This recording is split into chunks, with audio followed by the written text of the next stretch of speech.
Halo, perkenalkan nama saya Maria Verly Febrianti. Saat ini saya akan menjelaskan mengenai materi sistem ekskresi. Proses metabolisme yang telah terjadi di dalam tubuh kita menghasilkan produk yang berguna bagi tubuh kita. Namun, tidak semua dari hasil metabolisme tersebut akan digunakan, melainkan ada juga yang perlu dibuang. Proses pengeluaran hasil metabolisme ini meliputi 3 cara, yaitu yang pertama, ekskresi. Ekskresi adalah pengeluaran sampah metabolisme dari tubuh berupa CO2, keringat, dan urin. Selanjutnya yaitu sekresi. Sekresi adalah pengeluaran zat yang dibutuhkan oleh tubuh dari kelenjar, seperti hormon. Berikutnya yaitu defekasi. Defekasi adalah pengeluaran sisa pencernaan makanan yang tidak dapat diserap oleh tubuh, berupa feses.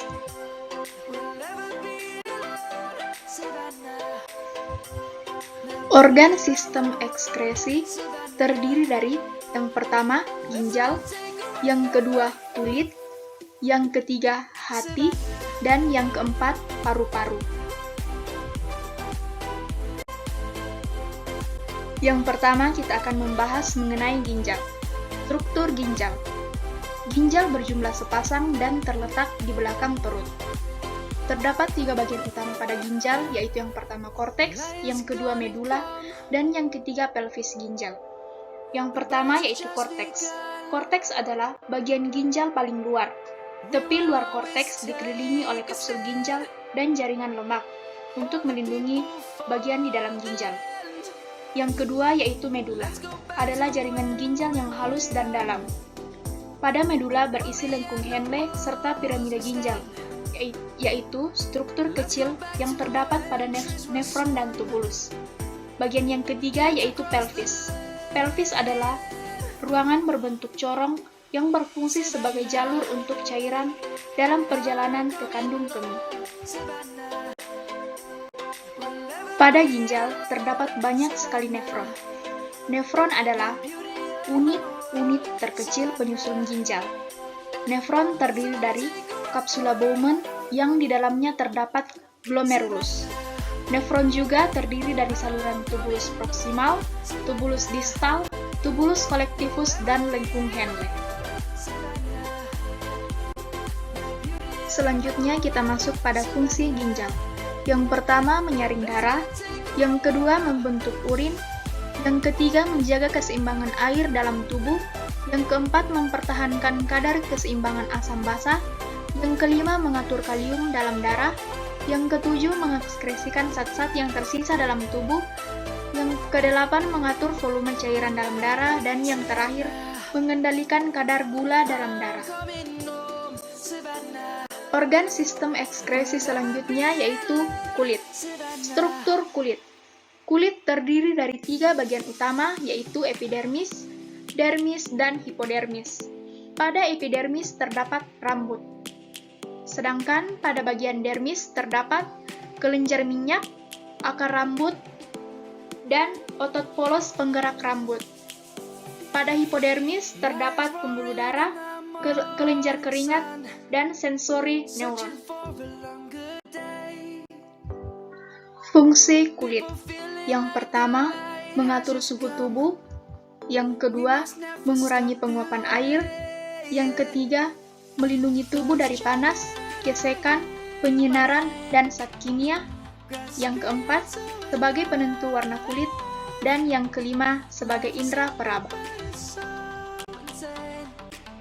Organ sistem ekskresi selanjutnya yaitu hati. Struktur hati. Hati terdiri dari lobus kanan dan lobus kiri, dan tersusun atas sel-sel hepatosit. Bagian luar dilindungi oleh kapsul hepatica. Terdapat sinusoid yang merupakan pertemuan antara pembuluh arteri hepatica dan pembuluh vena porta hepatica. Pada hati juga terdapat kantung empedu.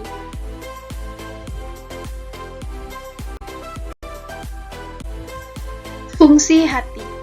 Yang pertama, menyimpan glukosa dalam bentuk glikogen. Yang kedua, menawarkan racun. Yang ketiga, tempat perombakan dan pembentukan protein tertentu. Misalnya, globin yang terdapat dalam eritrosit. Yang ketiga, menghancurkan sel darah merah yang tua. Dan yang terakhir, memproduksi cairan empedu. Organ sistem ekskresi selanjutnya yaitu paru-paru. Struktur paru-paru. Paru-paru terdapat dua, yaitu paru-paru kanan dan paru-paru kiri. Pada paru-paru kanan terdapat 3 lobus dan pada paru-paru kiri terdapat 2 lobus. Di dalam paru-paru terdapat cabang yang disebut bronkus. Kemudian di ujung bronkus bercabang lagi yang disebut bronchioles. Pada ujung bronchioles terdapat alveolus, di mana alveolus ini merupakan tempat terjadinya pertukaran CO2 dan O2. Selanjutnya kita akan membahas mengenai mekanisme pembentukan urin. Mekanisme pembentukan urin terjadi pada nefron yang melalui 3 tahap. Yang pertama, filtrasi. Filtrasi terjadi pada kapsula Bowman, tepatnya pada glomerulus. Glomerulus merupakan gulungan-gulungan kapiler darah. Ketika darah dari arteriol aferen memasuki glomerulus, tekanan darah menjadi tinggi. Hal tersebut menyebabkan air dan molekul-molekul yang tidak dapat larut dalam darah melewati dinding kapiler glomerulus. Kemudian, air dan molekul-molekul memasuki lempengan filtrasi dari kapsula Bowman.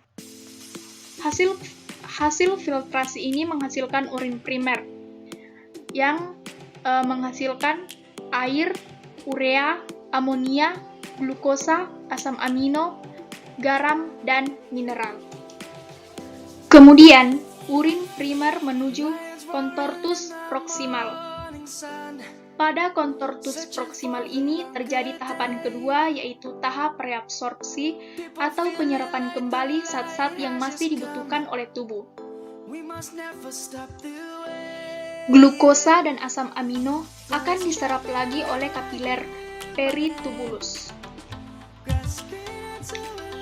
Proses ini akan menghasilkan urin sekunder, yang akan menghasilkan yang terdapat air, urea, amonia, dan garam mineral. Urin sekunder akan masuk melalui lengkung Henle dan kontortus distal. Pada kontortus distal ini terjadi proses terakhir, yaitu augmentasi. Pada augmentasi ini dihasilkan urin sesungguhnya yang terdapat air, urea, amonia, hormon, dan zat antibiotik. Selanjutnya yaitu penyakit atau gangguan pada sistem ekskresi. Yang pertama, diabetes insipidus. Terjadi akibat kekurangan hormon ADH sehingga jumlah urin mengalami peningkatan. Selanjutnya, diabetes mellitus. Penyakit ini ditandai dengan tingginya kadar glukosa dalam darah, sehingga urin yang dihasilkan masih mengandung glukosa. Selanjutnya, edema. Edema adalah penyakit yang disebabkan oleh penimbunan air di ruang antarseluler. Selanjutnya, albuminaria. Adalah penyakit yang ditandai dengan adanya protein dan albumin dalam urin. Selanjutnya, nefritis. Adalah penyakit yang disebabkan oleh infeksi nefron. Selanjutnya yaitu uremia. Adalah kondisi kadar urea dalam tubuh sangat tinggi sehingga dapat menjadi racun bagi tubuh. Selanjutnya, poliuria. Adalah kondisi urin yang sangat encer dan jumlah yang sangat banyak karena nefron yang gagal melakukan reabsorpsi. Selanjutnya, batu ginjal, yaitu terdapat suatu endapan garam kalsium di dalam rongga ginjal, saluran ginjal, atau kantong kemih. Dan yang terakhir yaitu gagal ginjal, adalah kegagalan ginjal dalam melaksanakan tugasnya. Demikian penjelasan saya mengenai materi sistem ekskresi. Semoga bermanfaat. Terima kasih.